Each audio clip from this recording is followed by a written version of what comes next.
નમસ્કાર મિત્રો, સ્વાગત છે તમારો અમારી યુટ્યુબ ચેનલમાં.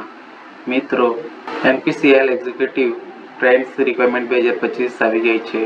Nuclear power corporation of India limited NPCL GATE 2023 GATE 2024 2025ના સ્કોર દ્વારા એન્જિનિયરિંગ સ્નાતકો માટે 400 એક્ઝિક્યુટિવ ટ્રેનની જગ્યાઓની જાહેરાત કરી છે, જેમાં 6 એન્જિનિયરિંગ શાખાઓમાં 400 ખાલી જગ્યાઓ છે. ઓનલાઈન અરજી 10/4/2025 થી 30/4/2025 સમયગાળા દરમિયાન અરજી ફોર્મ ભરી શકે છે. આ ભરતી માટે પસંદગી ગેટ સ્કોર દ્વારા પસંદગીથી થવાની છે.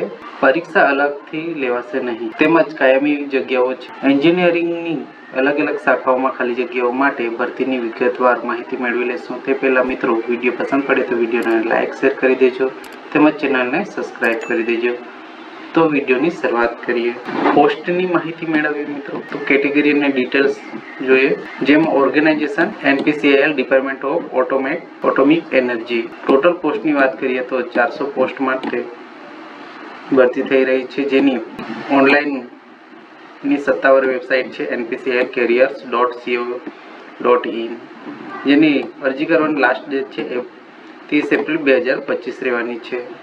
ત્યાર પછી જોઈએ ખાલી જગ્યા પ્રમાણે વિસ્તરણ જોઈએ તો મેકેનિકલ એન્જિનિયરિંગ વિભાગમાં 150 વેકેન્સી છે, તેમજ ઇલેક્ટ્રિકલ એન્જિનિયરિંગમાં 80 વેકેન્સી છે, કેમિકલ એન્જિનિયરિંગમાં 60 વેકેન્સી છે, ઇલેક્ટ્રોનિક્સ એન્જિનિયરિંગમાં 45 ખાલી જગ્યાઓ છે, સિવિલ એન્જિનિયરિંગમાં 45 વેકેન્સી છે, તેમાં ઇન્સ્ટ્રુમેન્ટેશન એન્જિનિયરિંગમાં 20 ખાલી જગ્યાઓ છે.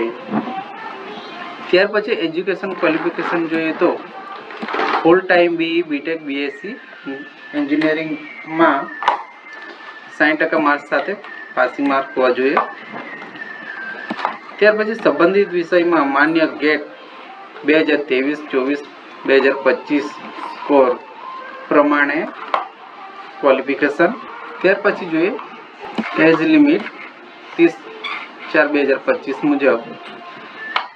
તો જનરલ કેટેગરીના ઉમેદવારો માટે ઓબીસી માટે 29 વર્ષ એજ હોવી જોઈએ, તેમજ એસસી અને એસટી માટે 31 વર્ષ હોવા જોઈએ. એપ્લિકેશન ફીની વાત કરીએ તો જનરલ ઓબીસી ઈડબ્લ્યુએસને અરજી ફી 500 રૂપિયા રહેવાની છે, તેમજ એસસી એસટી પીડબ્લ્યુબીડી અને ફિમેલ કેટેગરીના ઉમેદવારો માટે અરજી ફી ભરવાની થતી નથી.